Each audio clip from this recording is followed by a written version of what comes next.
All right, well, we're ready to go. Andrew Johnston from New Zealand. Welcome to the No BS book writing case study. Thanks, Brent. Thanks. Great, fantastic to be here. Mate, you are in fact legendary amongst Australia and New Zealand and probably a little bit further than that. But there may be some people on the call that don't know you. So can you tell us a little bit about yourself, where you're from, all that sort of stuff? We've got guitars and bikes in the background, so we're clearly kindred spirits there. Thanks, Brent. Location-wise, I live in the bottom of the South Island of New Zealand. Next stop is Antarctica and penguins. And I have been an action coach for about 15 years now. And for about 13 of that, I've done a lot of traveling. In fact, the last 7, I've been doing about 100 flights a year. And that's mostly to train other coaches or to speak at conferences or to speak to coaches, clients, groups. I just did, last year in Vietnam, I did a big one with 1,000 business owners in the room with wow. an interpreter. And do a lot of training in Vegas and China and Vietnam, South Africa, Ireland, Australia, I don't know, many other places. And so it's been quite a wild ride, really. I was born and bred of a farmer originally and had a lot of success in business, and then became a business coach. And I still have to pinch myself, really. It's pretty amazing journey. And I can see that you're still running that business from your farm in rural New Zealand. Yeah. Well, we have it's not really a farm, I suppose, or maybe I can move the camera. But well, probably that looks kind of farm-ish, yeah. By most of our standards. It's 12 acres, and I always joke that it's about 11 and a half too many. But it's nice to have a bit of land, and it's nice to have no neighbours. And this morning, for instance, a little bunny rabbit, tiny little bunny rabbit, hopped past my door, and I slowly opened the door, and I snuck out, and I just about grabbed him. I was going to catch him. So there's that sort of stuff goes on here. Nice. Which is quite nice. And I assume the bike at the back can just fire up and go straight out the door there. Yeah, I ride that sometimes. That vents all the frustration, right? It's good for the soul. Excellent.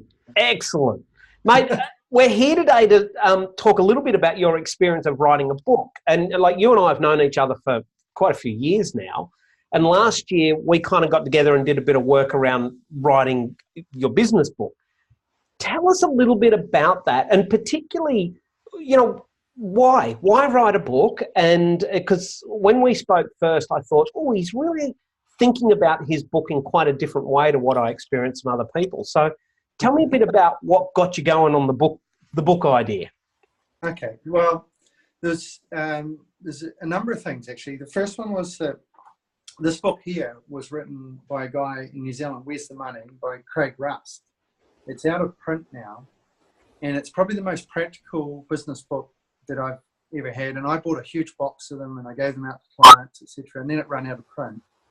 And I contacted Craig, and he try as I might, he just wasn't interested in running a print. And I said, I'll organise the printing, and I'll just take a small margin out of it, and you'll make some money out of it. And he still wasn't interested. So that was one reason I thought New Zealand needs another good business book, and a practical, streetwise way. The second thing was that a lot of my friends and colleagues and friends outside of business coaching and business development, even they said, man, with all your experiences, you should write a book and capture it all. And I started to do that with the Facebook books. This is probably a little sidetrack, but so it's kind of cool that you were being harassed by friends that you got something to give, do something with it. Well, I did the Facebook, where you make up a book and it's got all your posts and photos and stuff, but it didn't. And I've done a few of these volumes over. This one's 2011, 2012, but I felt that it wasn't capturing what I was doing in a business sense, and so that encouraged me to do as well. Right. So were you hoping that might actually kind of give you a bit of sort of capture some of your ideas, but it didn't quite make it? That was the grabbing the social media book like that, or you set it up and you choose which posts, and then you get it printed. It was capturing the experiences, but not the ideas, the concepts, the stories. Right. It wasn't. There's no level of depth to it. It's just, my grandkids will look back on it and go, "Wow, he did this, and he went to salt flats, he went skiing in Colorado, and all that stuff." But they won't see how I thought. Yeah. And so I have a very sequential mind. I have an engineering background, 18 years. Yep. Have you still got me on screen? Yeah, I've got you on screen. I've just been making some notes as we're talking. Okay. So hopefully you can see some notes there now. Yep. And I just thought, as you go, I'll start to capture some of this. Yep. And so when I approach business, I find that it's actually reasonably easy for me. And a lot of other business coaches say, why do you think of it that way? And how did you make it so easy? And I shrug my shoulders normally and say, it just made sense. And that's why even the book I wrote, Small Changes, Big Results, it's very sort of process or sequential orientated and very streetwise. Yeah. And every business owner that outside of business coaching circles coaches the business owners, they're giving me feedback now that they love it because it's so easy to read and there's so much good information in it. Right. So is the effect of what you've done there, you've taken some pretty big ideas and kind of made them a bit more accessible, a bit more streetwise? I think so. And also collated it into, 130 something pages in one place. Yeah. All in one place rather than having to source it from, you don't have to. The newsletters. Yeah. And the last reason was I thought maybe it'd be a good business tool as a business card, and it has been. And I have, I think it's 3 clients directly as a relationship with it. Just after Christmas, I got a fantastic client. They're all fantastic, but I got another fantastic client, and they've got a aviation company. They have 10 top dressing planes, and he emailed me and said, "I've got a copy of your book here I've been reading, and I think we need to talk." And so he actually was reading that book. Yeah. So he got that, and it's not even really for sale in New Zealand. It's only for sale on Amazon and Book Depository. I've been a bit lazy. I haven't got off my butt and got it into Whitcoulls or into the airports or anything here yet. Yep. And he got a copy of it from somewhere. I haven't even asked him, actually. So you didn't know him at all? It wasn't via a mate who'd handed him the book or anything? No, nothing. And it turns out we've got New Zealand is a small place, so we've got connections. We know people, but those 6 degrees of separation kind of thing probably shrink to 3. 3 degrees, yeah. So, but I just think it's stunning that I think what I'm trying to say is the book has given credibility because our marketplace here is quite saturated with business coaches, if that's what someone's looking for. And I think people go into paralysis when they're trying to find a business coach because there's so many, and there's so many websites saying that they're the best. But if someone's written a book and it's a good book, then same as I held up Craig Russ's book, I tried to contact him because I think what he's got there is of a lot of value, and I think that's what happened with those aviation guys. But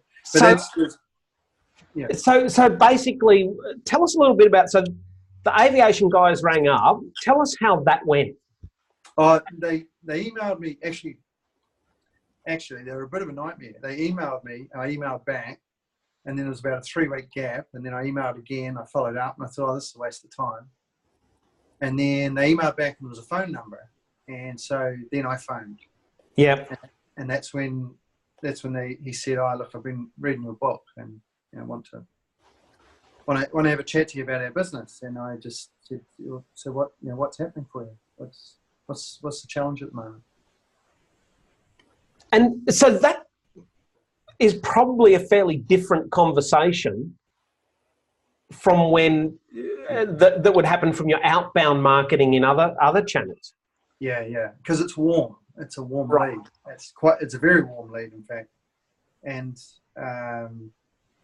and I still have both going on, outbound and inbound marketing. But that probably the warmest leads, those three clients I've taken on because of the book, are probably the warmest I've ever had coming in. And is that a bit because what you were saying is they kind of feel like they know you a bit already and they know what you're about before they've even met you?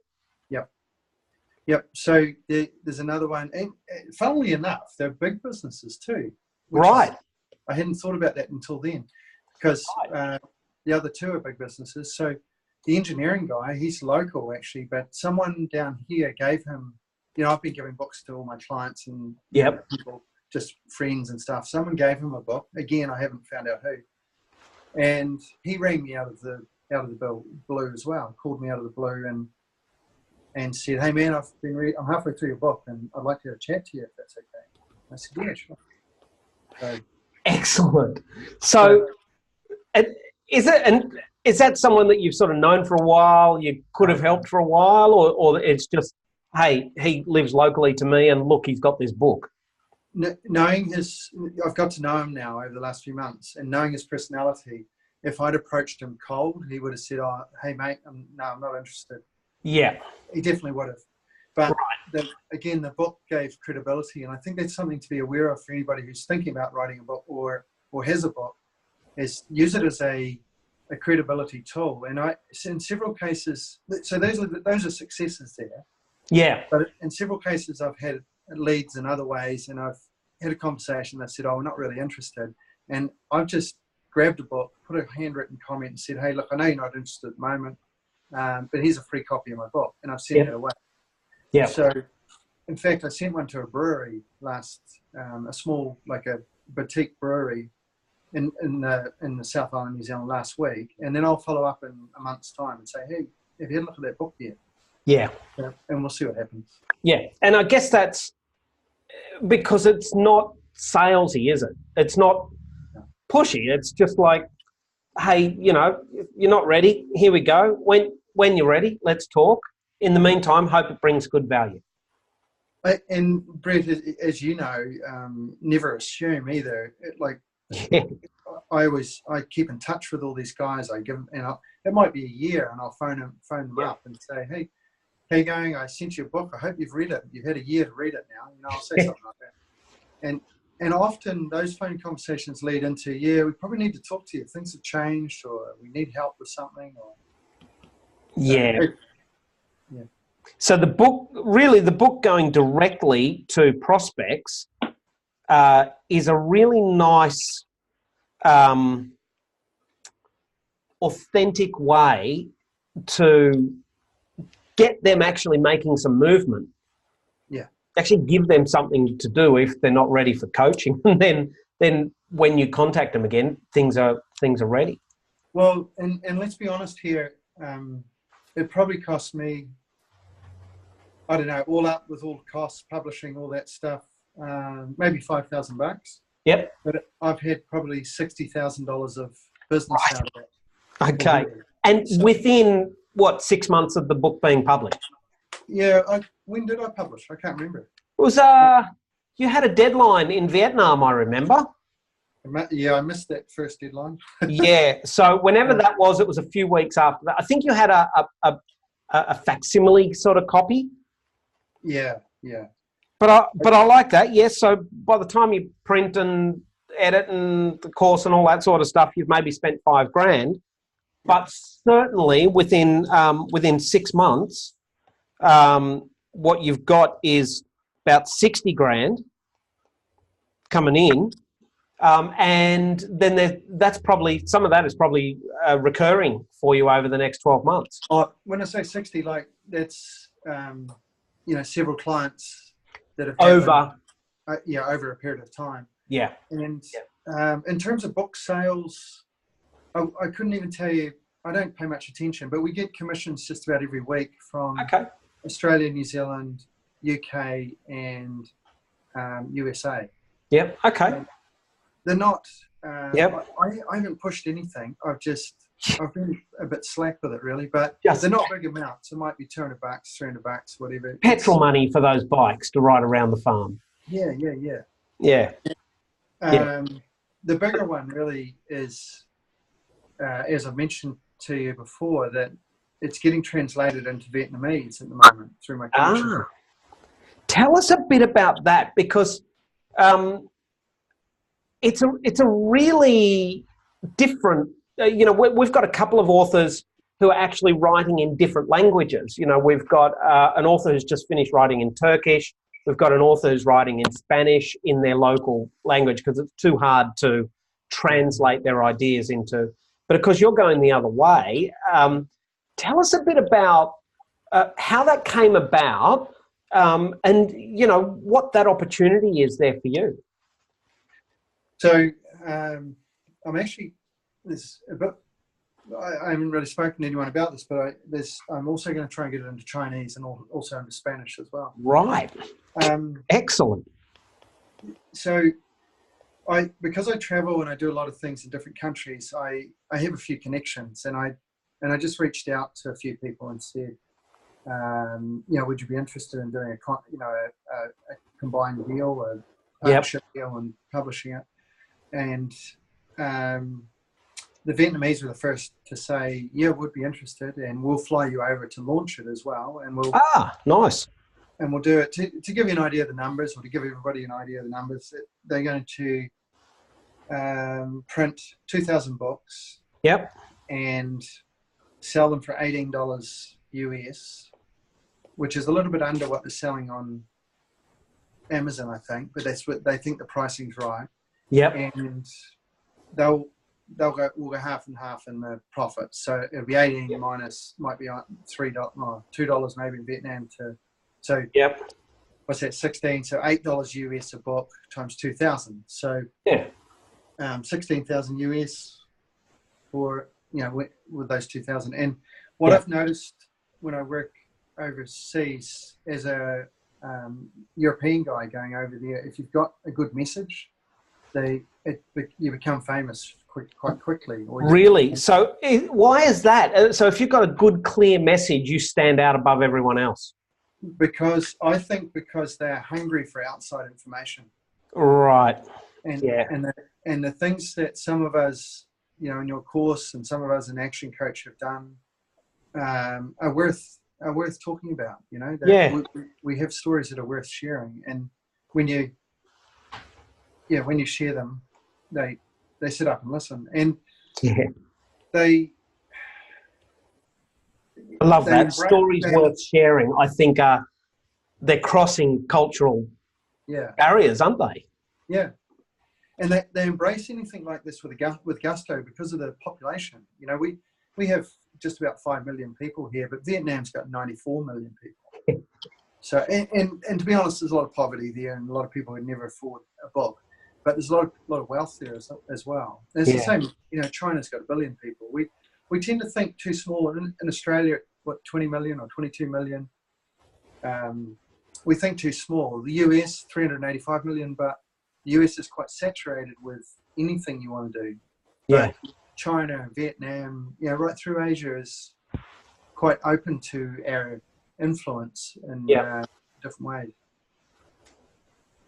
That's really interesting, isn't it? And the opportunity. I mean, what 95 million in Vietnam, and so many more in China and Spain. Yeah. Billion. Yeah.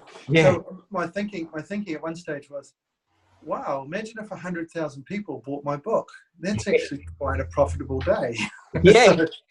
So we'll see. But I do remember you saying not many people make much money out of writing and publishing and selling a book. And I remember, apart from the top guys, the chicken soup for the soul type guys, but I remember thinking, I'm going to prove Brett wrong. It will be a joy. It will be a joy to see you prove me wrong. But I'm pretty easygoing, and I've been probably a bit slack with it. I need to give it another push along. When I do push things along, things move. Yeah. So I wrote. But again, that opportunity is huge. Like, apart from anything else, if you sold 100,000 books, that's a good amount of money. But it's also, it elevates your credibility and your authority over there as well, which I would imagine, you know, so you're doing some speaking engagements over there. Well, if 100,000 people have your book, then there's going to be some more of that as well.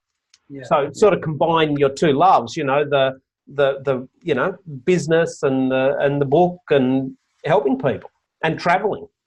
Yeah, absolutely. Yeah, that's absolutely true. And I personally, I think there's too much fanfare about being on the what is it, the bestseller? The New York Times bestseller. Yeah, because there's so much smoke and mirrors here. Because a couple of my friends have done books and they've got them on there, but it's all smoke and mirrors because they get they use all sorts of tricky little ways of getting the numbers up and they kind of game the system, don't they? Yeah. But what I'm doing is real. Like it's organic and it's real and it's pure, and I just feel better about it. I don't feel like I've cheated myself or others. Yeah. And I don't care about having best-selling author on the bottom of my signature. It's just not me. Yeah. And look, even at this early stage, I guess what you were hoping would happen is happening in that people are seeing it. They're saying, okay, that's what I need to do, and then they're coming to you, looking for help, you know, and basically, I don't know about you, but my experience is when someone calls me and says, "Hi, is that Brett Odgers? Are you the author of such and such a book?" That's a completely different dynamic than trying to, you know, convince someone that a coach can help them.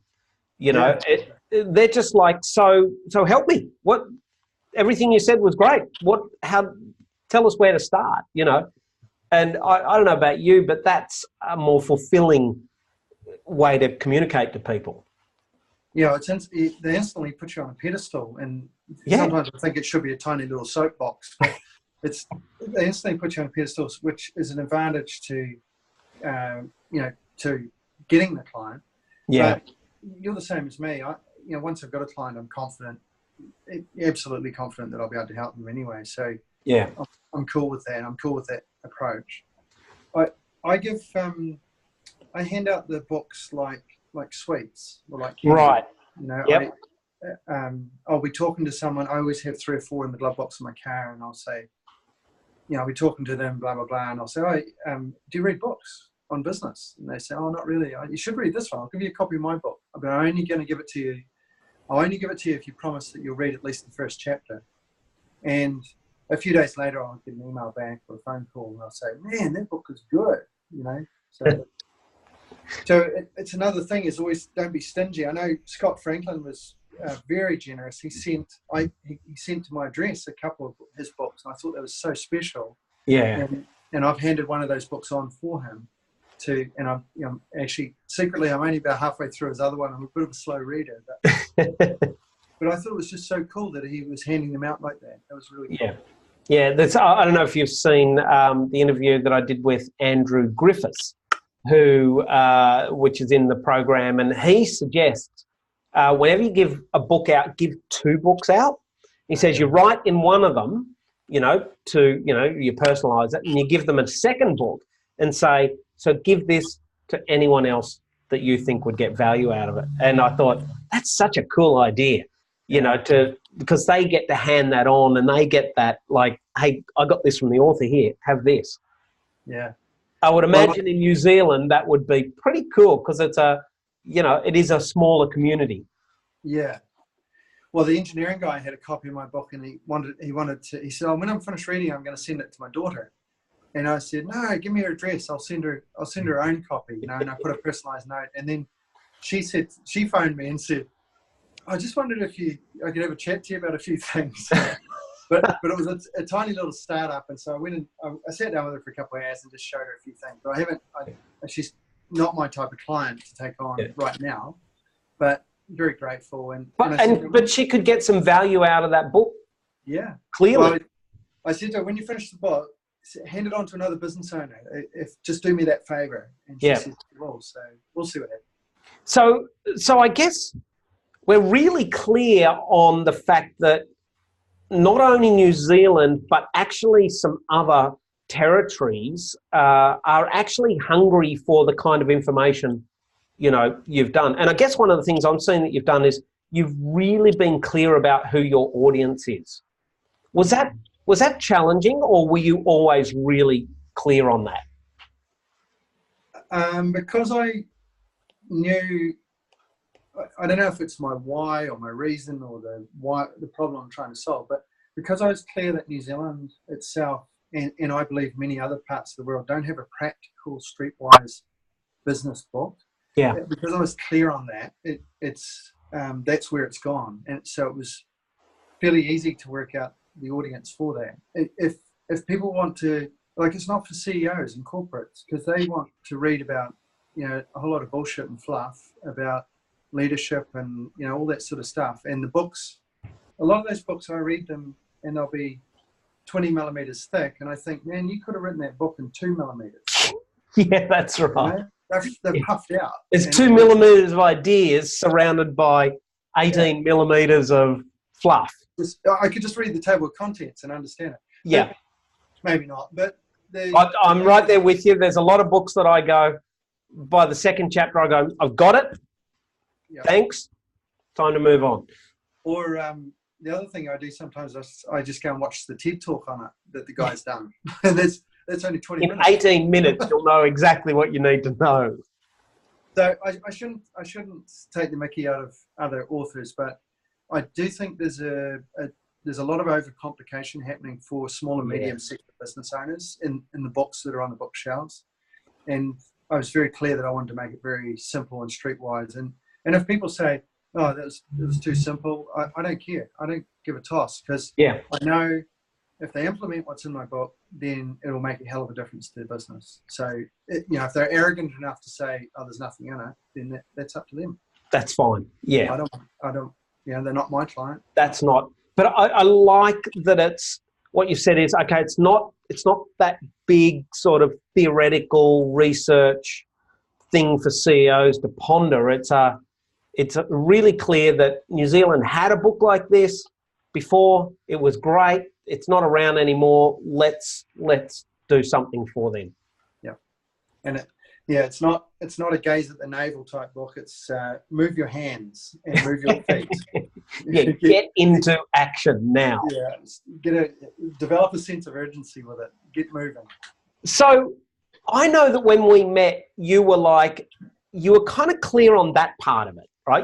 I remember you telling me the story, that author and the book that hadn't, but then I know you'd been thinking about it for a while. Tell me a little bit about the hurdles that stopped you making a move, and some of the things that we did together that really unblocked that and got you moving. So the first thing was there was a point where I said, right, I'm going to write it. Yeah. And I sat down that weekend and I wrote 8,000 words. Wow. Weekend. And then I realized, and it wasn't just fluent, join it together type 8,000 words. It was, I should write about that. And then, I should write about this. And so I had all these chunks of information. And to be honest, I felt they were reasonably well written. In fact, they haven't changed a lot. When I published, I've read them, and I changed a few words, but the essence of it came out pretty easily. But what I didn't have was the structure of how to put it together. And when I worked with you, especially on that strategy plan, game plan. Yeah, the game plan where we modelled out your book. Yeah. Yeah. That was an eye-opener for me, because I never thought of using a Venn diagram on the outside. And I didn't follow that exactly as, to what we did, but it was like an awakening when we did that for me, in terms of getting my book into an order and a structure. Yeah. And also off the back of that, I probably wrote, I don't know how many chapters are in it, but I probably wrote about another 50% more chapters on different things just from the conversation we had. Right. So that we use that sort of Venn diagram to map out the different pillars, but the thing that really inspires me is that Simon Sinek concept, the start with why, because I think what you're describing is most people start with all the what, all the stories and all the information, but which kind of fits nicely in the outside circle. But I think what we did was we sort of flipped that around and started with the very middle, which is why are people going to read this? What's it going to do for them? And then we worked out, and that seemed to really flip the switch for you in terms of seeing the gaps and seeing what you'd got that fitted in where, and started. Is that right? Yeah, absolutely. And it was like the first weekend, I wrote a lot of words. Over the next 3 months, I probably had 100,000 words together. And then, wow. And then we did the game plan, and then I wrote another, whatever it was. I think it's 130,000. Would that be right? Or is that too many? No. That's, most book depends on how many pages it is, somewhere in about the 50, 60,000 words. Oh, I might have those numbers wrong, but I had about probably 3/4 of it written, and then we did the game plan, and then I wrote the rest of it, and then I ordered it. I put it into an order as well. I structured it. Yeah. That really helped. Yeah. Yeah. Because what did you find that gave your book? I mean, it obviously gave it some structure, but in what ways did it help with the information? When you did that session with me, it helped expand on all the areas that I sort of had, and then it introduced new ideas that I hadn't even thought about. You said maybe you should. Is it a bit like this? Yeah. Or maybe you should talk about this as well. Or maybe this would dovetail into this. And So there were some linking bits. Yeah. That I sort of suggested as we went through the model that sort of pulled a lot of what you already had together a bit more. And it was. I think it was very skillful on your behalf, because you hadn't. I think you'd read a couple of chapters I'd written, but you couldn't see what I'd written really. But you managed to draw that out of me in that session. That session was worth its weight in gold, honestly. I've got to say, I loved it. They're my favourite sessions, because, I mean, you, like every other author, we get to the end of it, and it's like for the first time you can see the whole picture. Yeah. And it's just a privilege to be just there. So it's really cool. No, well, it was a privilege to get you to help me, actually, because I've said this to a few people, and I said in the front of my book. Actually, I'll read it. I think you've seen it anyway, but I said, Brett Hodges, this is in my acknowledgements, Brett Hodges in Sydney and his No BS book writing program. Without Brett and his program, I would have struggled to publish, let alone published in a time frame I never thought possible. and that's true. I probably would have left it, it might have been a couple of years, but I managed to get it pumped out, and I think it was all done in about 6 months or 7 months or something. Yeah, I actually really liked that you had a deadline.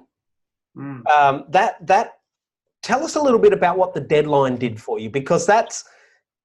Well... Yeah. I know we sort of didn't quite make it, but we kind of got there. Well, the book was written for the deadline, and then the publishing, we self-published, and there was so much in the publishing. I'm not sure if anyone listening to this realizes this, but say the spine of the book is a certain millimeters, and so the font, when you do the design for the font on the spine, you have to work out what size font so it fits on the spine. And so luckily I worked for a paper mill for 7 years, so I understand grammage and thickness, and I worked out how many pages and the thickness of the cover, and I worked it out at 7 millimeters. So, but all that stuff takes a lot of time, and getting the ISBN number, that takes a lot of time. There's a whole lot of stuff, and then waiting for. I got a very good quote on the back here from Taki Moore, waiting for that sort of stuff to come in. So even though I'd written the book and it was ready to go, the cover design, I finally, in the end, I relented and got a graphic designer to do it, even though I was quite stubborn about using my design, and it turned out a lot better. But back and forwards with it, it all took time. So I was going to hold the book up in Vietnam to that audience of 1,000 business owners when I was there. I was going to have boxes of them there, and I was going to go sign at the back of the room type thing. And the book just wasn't ready. The book itself was ready, but the publishing, we weren't close enough. And I think it was about another 6 weeks before I had a copy in my hand. And then even when I had a copy in my hand, you think there's no spelling mistakes and no grammatical errors. I went through it over a couple of days and I found a heap, and we uploaded it's a cool thing about nowadays about technology. You just upload your new version, and within 24 hours, it was actually already selling on Amazon. So some people have got the special copies that's got spelling mistakes. And they become more valuable the more famous you get, I think. Limited edition, yeah. And, or it'll just annoy people. And so 24 hours later, we had the new version up, and it was pumping out. It's really cool. I actually think that's, one of the really cool things about what we're doing is that you don't have to order 10,000 books and have them sitting in your garage, and that's a big expense. You can order one book if you want, read it, check it. I know I saw this book once that I thought was really cool, and it had been around for a while, so long that people had written to the author and said, with this information, I did this. He actually included those letters in the updated version of the book. And I thought, that's a cool idea. Yeah, yeah. And really, all you got to do is just add a few pages to your book, re-upload it, away it goes. Yeah. New edition. I'm planning to do that and then push it out as edition 1 or revised edition. Chicken Hawk, interesting book. I read Chicken Hawk years ago about Vietnam US helicopter pilot. Oh, yeah. And then I got a current copy of it. It's got a whole chapter in the back end of where he meets Harrison Ford, and he flies Harrison Ford's helicopter. And it definitely wasn't in the first version. So he's obviously added to the book at a later date, which is a really cool thing to do. So for a self-confessed control freak, how did you go giving up a little bit of control for all of that publishing side of it? And who was your right-hand person in doing all of that? So I have a secret weapon called Patrice, and she's my wife and PA. And she had quite a few challenges really with self-publishing, but I think it was only it was cheap. It was like $1,000, I think, to self-publish, but it was a lot of work. And she would constantly be asking me, what font do you want? Do you want it offset this side or this side? And what size do you want your headings? And I'd shrug my shoulders most of the time. But there was a lot of decisions to be made doing it that way. But I was lucky that I had someone that took care of it, really. I'm not that great with that detailed stuff. So sort of, I guess, what you're saying there is, in terms of how to do it, if you focus on writing the book and you've got someone who's a bit better at that sort of stuff than you are, and they're willing to help, then that's a great team. Yeah. Well, I said to Patrice when she'd finished, because she gained so much knowledge, I actually said she should be on this interview because she could answer all the questions for me. But I said to her, you could, for a fee, you could take someone else's book through that process as well. So totally. Yeah, something to consider if anyone's listening to this and was looking for someone who's really good at it and knows a lot about it. We used Insight Publishing. Yep. And I'm sure she would be interested in striking up a deal. And is so Insight, N-S-I-G-H-T? N-S-I-G-H-T, yeah, Insight. Yep. And are they're a New Zealand publisher? Good question. No, they're not New Zealand. I think they're Australian, actually. Okay. Yeah. Hang on, I'll tell you. But they obviously print and publish it and all that sort of stuff, and get you on Amazon and all that sort of stuff as well. Yeah, well, they just put it up on Amazon and they put it up in Book Depository in a way. Yep. And the funny thing was, I started to see my ads for my book coming through on my Google feed. Oh, really? Coming through on my LinkedIn feed. So it's quite cool, because it must mean that they're investing money in ads to put new books into your feed. So I thought that was a big advantage, and that's probably why I've got, had quite a few sales as well. Yeah. Yeah. Just on that, for anyone who's listening, I did a lot of self research, and there's no science behind it, but I looked I took photographs of business book sections in airports as I travelled. Yep. And I decided on the yellow front with red font because when I stood back and looked at the photos, it was the yellow books that really stood out. Right. Okay. Yep. And I figured that was going to be an advantage if it ever ended up in an airport, which it hasn't yet, but it probably will. Yeah. Well, I guess the online store is effectively, yes. it's a bookstore. It's just not in real life. Yeah, that was going to be my next point, because normally when you see it come through in the feed, there'll be, say, 6 books, and yep, instantly that maybe because of my book I see it, but I think it does stand out there as well because it's yellow and red. I thought through a lot of things like that. Yeah, and the title really stands out too, I think, because it's. I know we spoke a little bit about that when we kind of played around with it a bit. Yeah. But it's, did you agonise over that, or were you really clear on that title in the first place? I was reasonably clear on it. It's changed a little bit. A couple of the words have changed. I've actually got a second book I'm halfway through, and it's called Small Changes, Big Tax Savings. And it's and underneath it, it's got the art of plucking the most amount of feathers with the least amount of hissing, which I may or may not run, because that would be an attraction. That would attract the wrong sort of.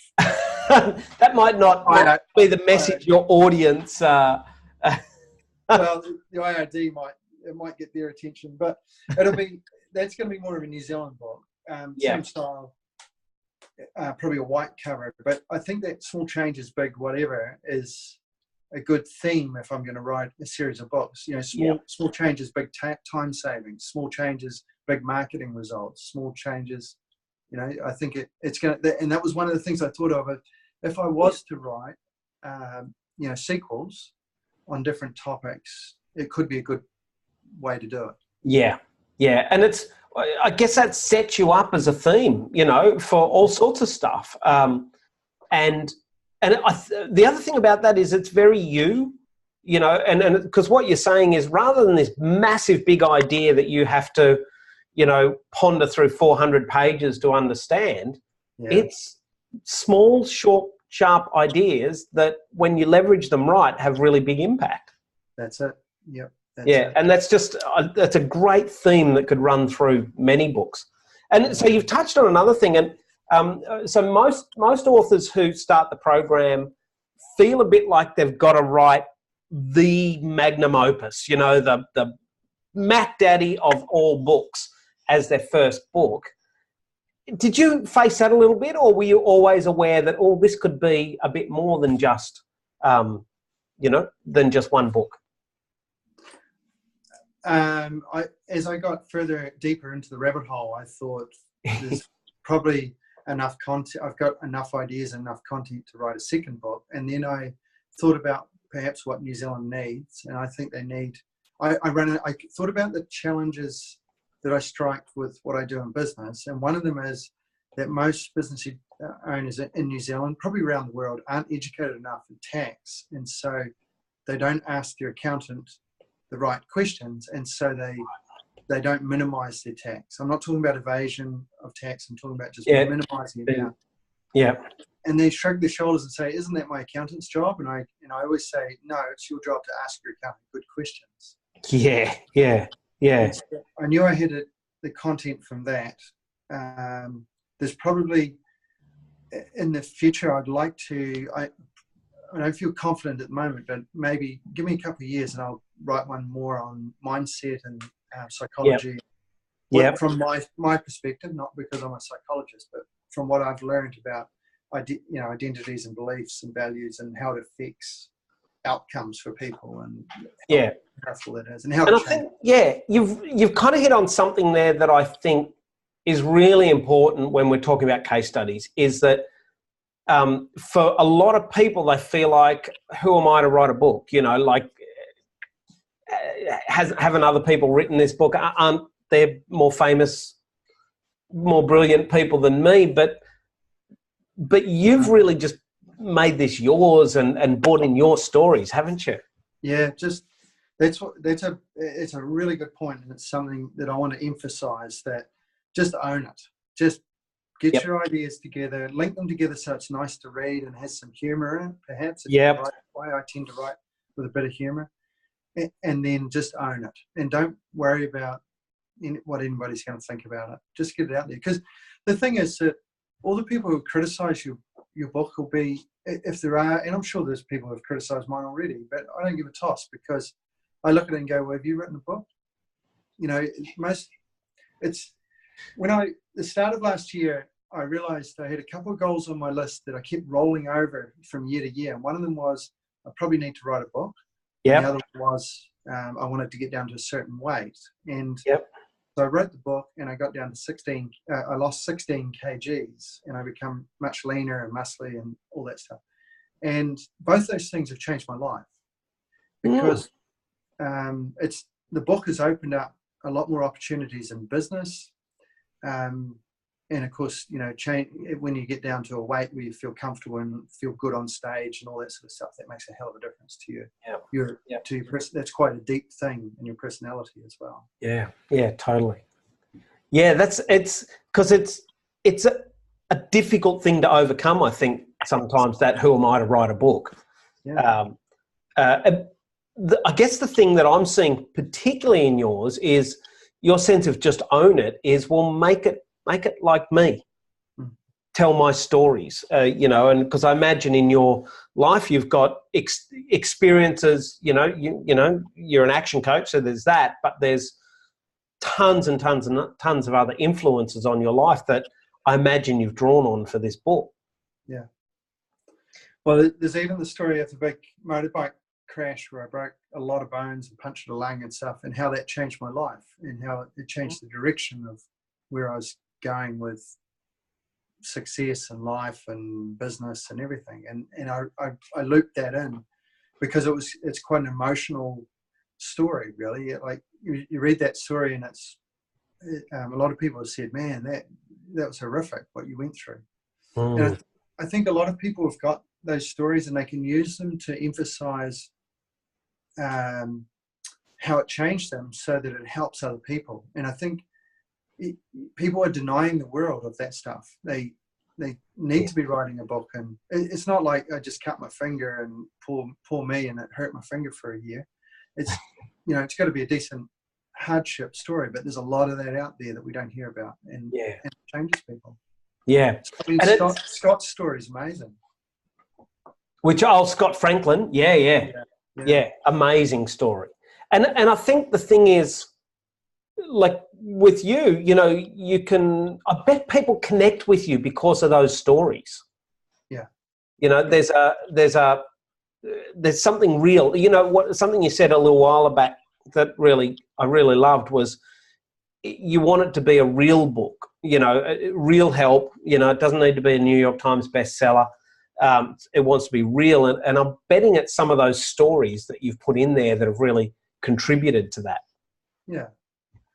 Yeah, and there's something, and well, you know me, Brett, that I'm not really out there. I'm more of a private person, more of an introvert than an extrovert. So to put those stories out there, I was questioning it a little bit, but I know that people can relate to it and helps other people. So, you know, who am I? It might not be a motorbike accident, but the mechanics of recovering from something like that, it can be quite universal.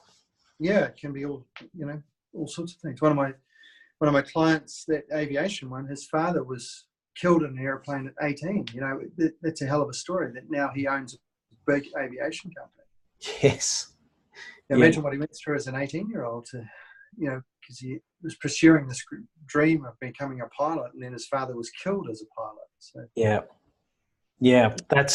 it's just those personal stories that I think people connect with, because I think one of the things that a lot of people worry about is having the right data, you know, in their books. But actually, I think, you know, sure, the data is important, you know, what to do, you know, those, if we think about your book, the small changes that get the big results, yes, that's important. But when you wrap around it the stories and the emotions and the, you know, stories like the aviation guy, you know, it gives it a context, I think, and it takes it to another place. Yeah. It's the same with presenting, though, that I think the stories you read in a book are the things that stick in your mind. It's not the data. It's not the, yeah. You know, it's not the clever way to set up a cash flow forecast sheet that sticks in your mind. It's the story about, whoa, this is what happened to that guy. That's amazing, and he did this because of that. Yeah. I think that's what sticks. You know, it's the same with the presenter getting up there and talking about their story. If you look at any of the really good presenters, that's what they do. And I had that in the back of my mind when I wrote my book as well, that if I was presenting on stage, you know, the most powerful thing I could do is to link the learnings together with stories. Yeah. What also happens there as well, it took me a long time of presenting to realize this, is that you can take the audience on an emotional journey. And when you take them to a point where it's quite emotional and you tell them the story, and I'm not sure if you saw, I spoke in Australia, the first time I realized this, was people were crying in the audience. And then I changed tact in the presentation and I drove home a learning. And I think when people emotionally highlight that, the learnings really drive in, really sink in. Yeah, and memorable, deeply memorable. Yeah. So that's probably a bit hard to embrace, actually, as a business guy, as an introvert, to sort of embrace those stories. But it clearly it's connecting with people. Yeah. I got I remember the first time I spoke in Rotorua in New Zealand here, and I told that same story that I told in Australia, and they gave me a standing ovation. And I thought, oh, that was really polite. You know, one of my friends said, aren't they a polite Australian audience? And he said, no, they meant it. And I said, no, they just did that to be polite. He said, no, they meant it. It was quite a blind, you know, it was a light bulb moment for me. It was amazing. So let's sort of wrap this up a little bit, and I guess it sounds to me like the writing the book has been quite a journey for you. Yes. And you know, personal journey, business journey, and there's been lots of lessons for you both in business and in doing this. I guess if you were to pass on some of those lessons to the people listening to the case study, what are the top 3 or 5 things that you'd want them to know? I'd say number 1, if they really want to accelerate their progress, then they should seriously look at your course. Yeah. I'm not saying that as a plug. I'm just saying that is fact. Yeah. Your course will make a huge difference.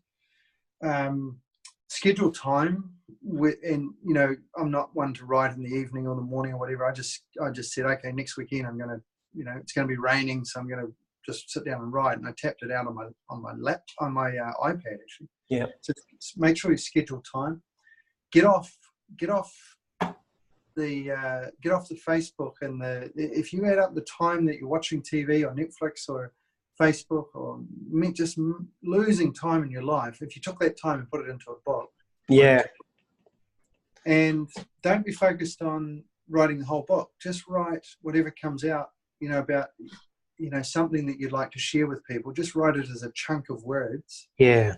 And link it all together afterwards. And you'll be able to get into some sort of flow. I actually have eliminated a couple of complete chapters, but I'll put them in. I've kept them in a Word document. I'll put them into another book perhaps. But once you've got all the chunks and you start linking them together, you'll realize what flows best and what you need and what you don't. And it's just a progressional thing. Because it's just getting in and just getting it done, isn't it? And then starting to, you know, create flow afterwards. Yeah. And I think, you know, you've touched on it a few times, is you got to be reasonably clear on what you're trying to achieve with your book. You know, who you're really talking to and who the book's going to help. Most books that we write in our arena to help people. They're not to amuse people. They're more to help people with business. Yeah, or they're not entertainment or yeah. So get reasonably clear on why you want to write the book and who you want to write the book for. And like I say, I just felt that New Zealand needed a good streetwise book, and Yeah. it would help a lot of small and medium sector. And I said before, it's very clear, it's not for corporates, it's not for big companies, it's not for general managers, it's for small and medium sector business owners. Yeah. That's some great lessons, mate, because it's really a lot of that is just do it. Stop thinking about it. Yeah. You know, when you said, you know, write a book was on your goals and kind of carried over year on year. It sounds like now, having done that, it's a pretty cool thing to have accomplished. Absolutely, yeah. It's the feeling. I tell you what, the feeling of getting your first book and its draft copy and it arrives in the mail and it's your book and it's got your name and your photo on the back and it's your words is unbelievably surreal. You can't. I remember just like floating around on a cloud for a couple of days. It's like that's my book. That's my book.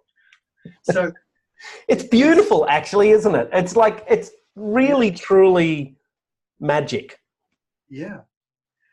And if you can make it tactile, mine's got quite a nice tactile cover that I chose. It's a matte finish, just a little tip if you want to make it like that. A lot of people comment on they say, oh, nice cover. And they rub their hand across it. That's another good little tip.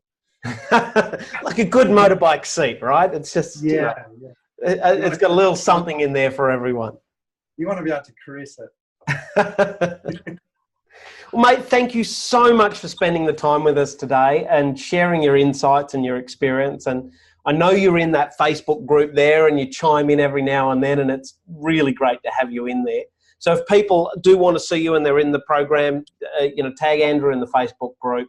And thank you so much from, am I right in saying the southernmost business coach in the world? That's right. Yep. Southernmost business coach in the world. Excellent. So, absolutely my pleasure. And I hope that, you know, what we've talked about, maybe it'll help or inspire someone else.